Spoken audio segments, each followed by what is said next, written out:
गड्ढा मुक्त करने की बात किए थे योगी जी कि हम आते हैं 3 महीने के भीतर पूरे प्रदेश की सड़कों को गड्ढा मुक्त कर देंगे।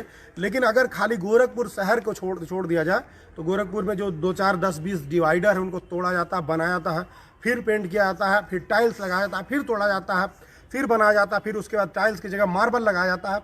यही गोरखपुर में हो रहा है और कुछ हो नहीं रहा है। बाकी पिछली सरकारों की जो योजना है उसका फीता काटा जा रहा है, आप जान ही रहे हैं। तो साथियों, 1 जनवरी को जो हमारी रैली होने वाली थी और जो पदयात्रा होने वाली थी उसको रोका गया।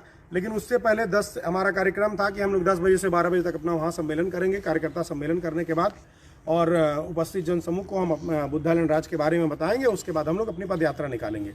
तो पदयात्रा ने नहीं निकल पाई, लेकिन हमारा सम्मेलन ठीक ढंग से हो गया। खैर, अब आगे बढ़ने की बात है, हम लोग आगे बढ़ेंगे।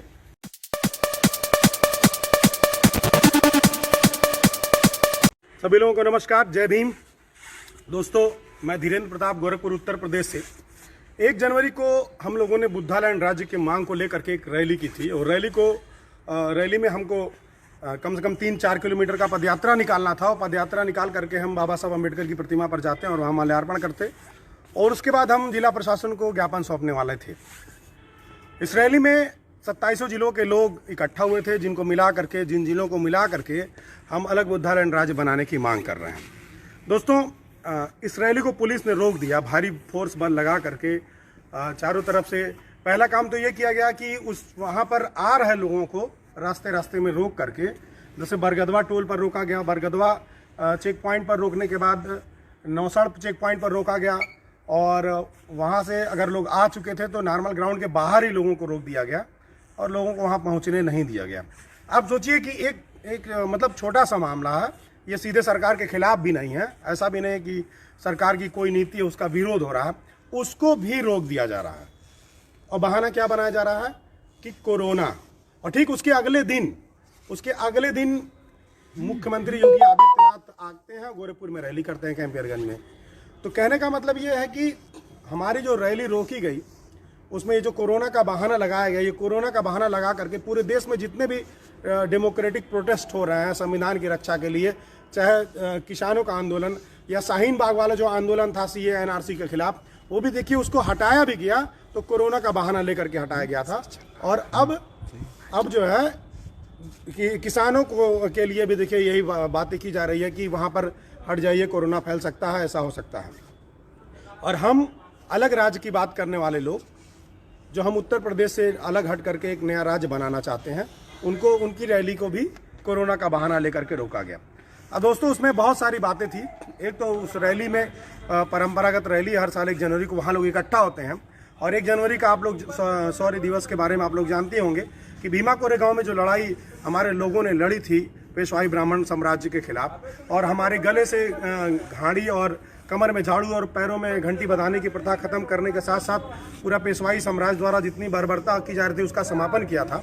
और उसके साथ भारत में जो महार थे या जो शूद्र थे, उनकी ताकत का एहसास, उनकी ताकत का लोहा पूरी दुनिया ने जाना था, माना था। ब्रिटिश एम्पायर ने भी सैल्यूट किया था।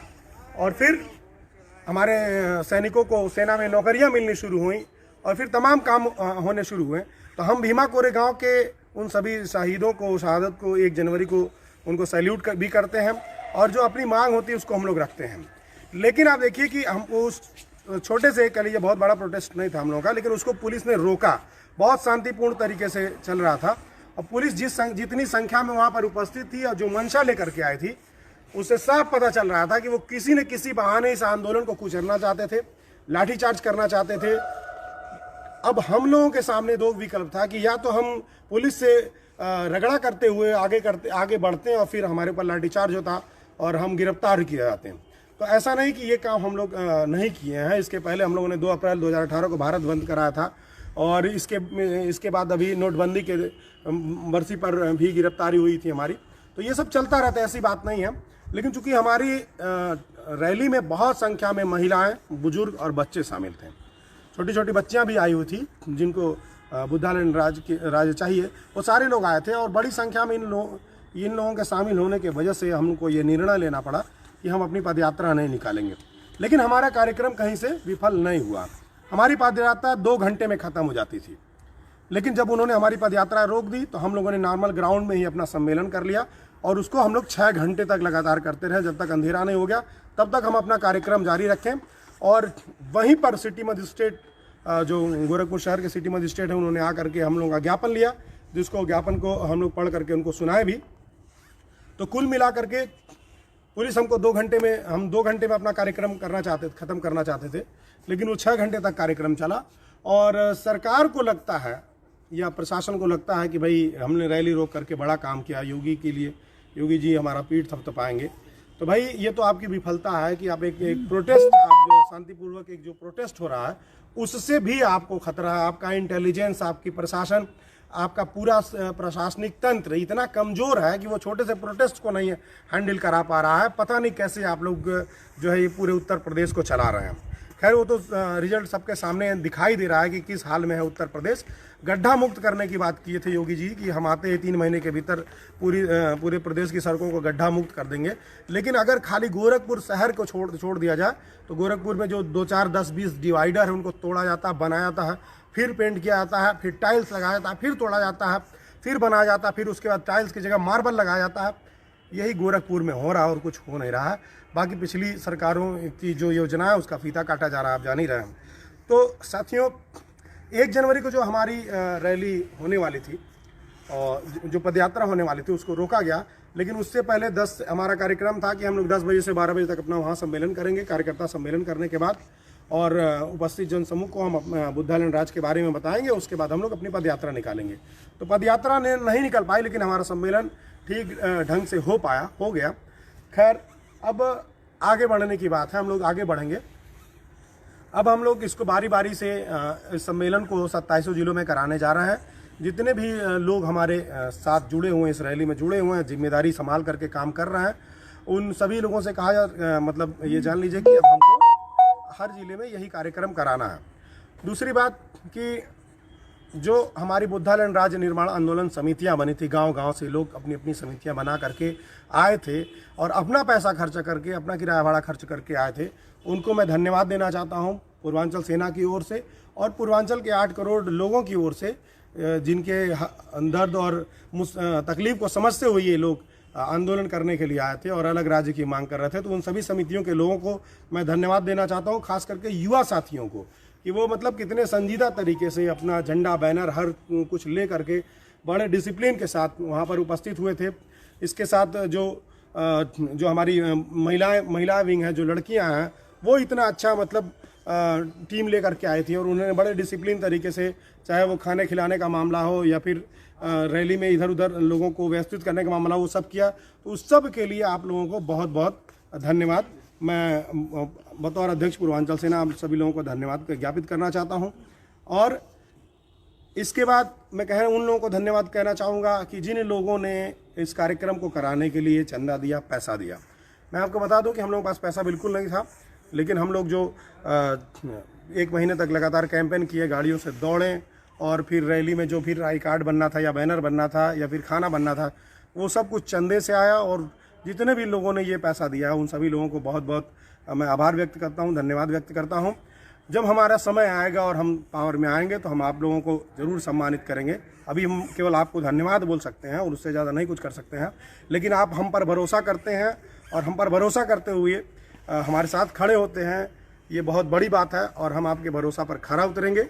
साथियों, ये तो हमारे रैली की बात हो गई।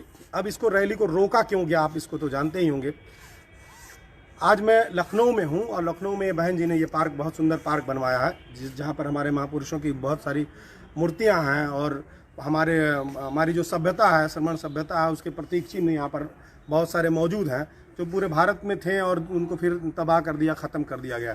तो ये जो पार्क बना है ना, ऐसा पार्क पूरे देश में हर जगह था और जिसकी शुरुआत यहीं पूर्वांचल से हुई थी। हम लोगों के गोरखपुर जो शहर, जो केंद्र है, उसी के आसपास से ये सारा चीज़ शुरू हुआ था। तथागत बुद्ध आप लोग जानते हैं लुम्बिनी में जन्मे थे, महाराजगंज में उनका ननिहाल था, कुशीनगर में उनको परिनिर्वाण हुआ, सारनाथ में उन्होंने पहला उपदेश दिया, वर्षा ऋतु में वो मगहर में रुका करते थे, केश कंपन उन्होंने मेहदावल में कराया था। तो इस तरह के सारे जो ऐतिहासिक साक्ष्य हैं बुद्ध को लेकर के वो उस क्षेत्र में मौजूद थे और कुछ इसी तरह का नज़ारा उस समय वहाँ पर था। लेकिन जब बौद्ध सभ्यता वहाँ से ख़त्म की गई तो फिर सारी चीज़ों को ख़त्म कर दिया गया।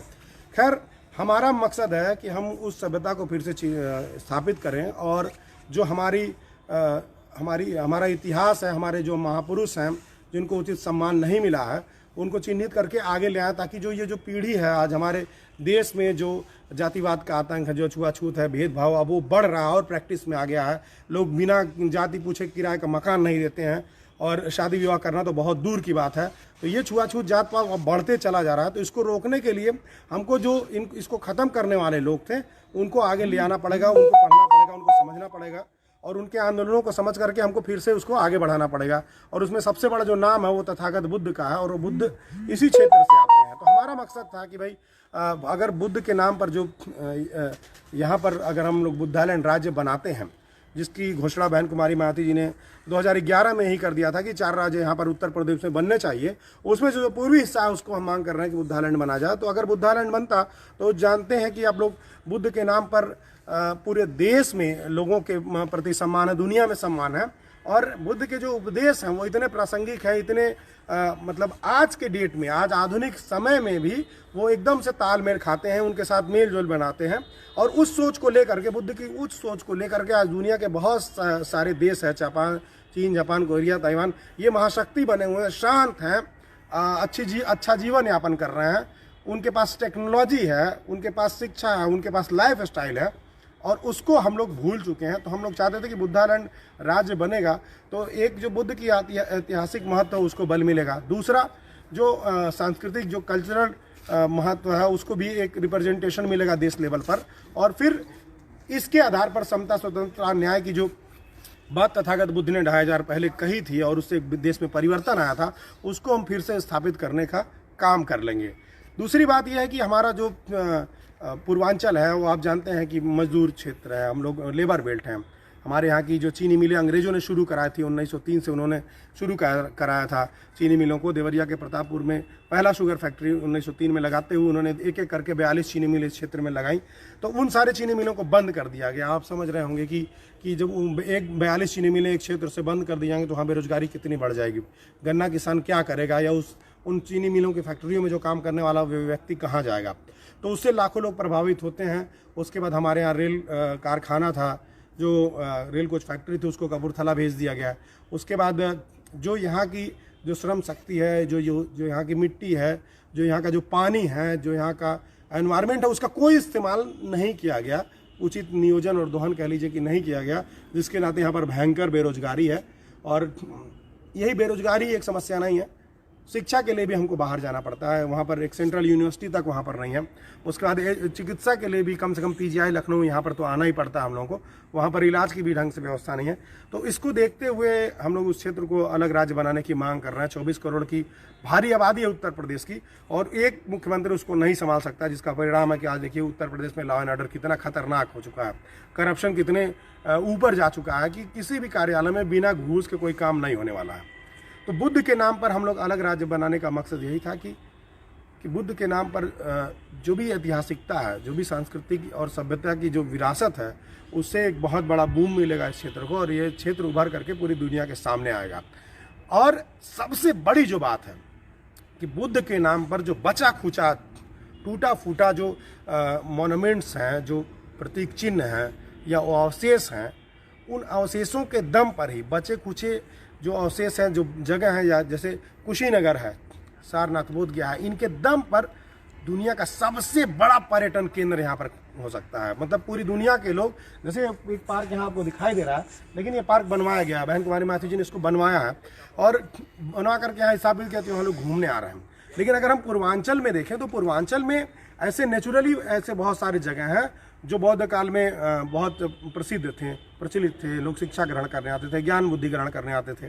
तो उन सभी जगहों पर पूरी दुनिया में जो 200 देश हैं बुद्धिज़्म को मानने वाले, ये आना चाहते हैं और हम उनके लिए अनुकूल व्यवस्था तभी कर सकते हैं जब ये राज्य अलग होगा और राज्य अपनी सभ्यता संस्कृति को प्रमोट करना शुरू करेगा।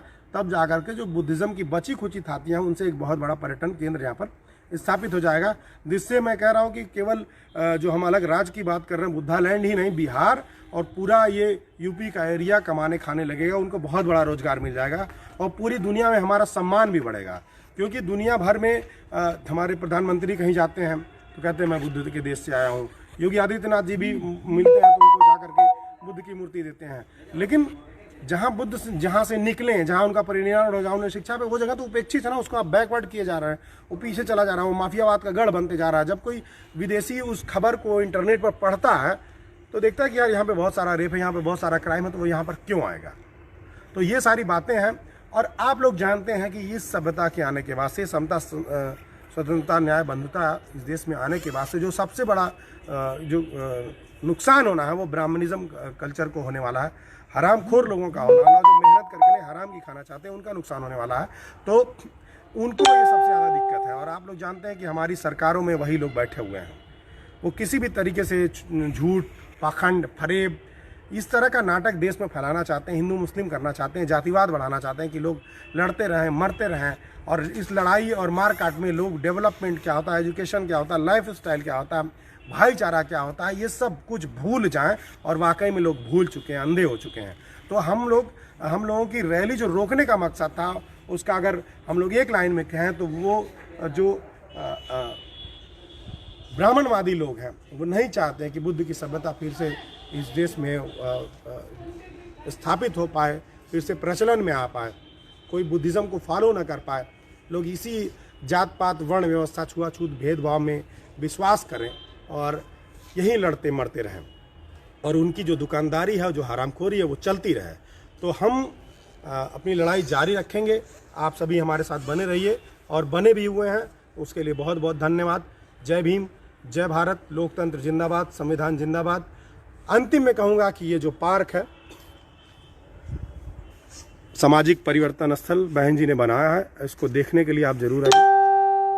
यहाँ आप आएंगे तो आपको अपनी विरासत का एहसास होगा, आप गर्व महसूस करेंगे। मुझे लगता है कि अगर बहन जी देश की प्रधानमंत्री बनती तो पूरे देश में ऐसा पार्क बन जाता, हर जगह बुद्धिज़्म फिर से इस्टेब्लिश हो जाता। मैं पूर्वांचल सेना की ओर से, अपने ओर से बहन जी को बहुत बहुत धन्यवाद देना चाहता हूँ कि उन्होंने हमारी विरासत को ऐसे संजो करके रखा है।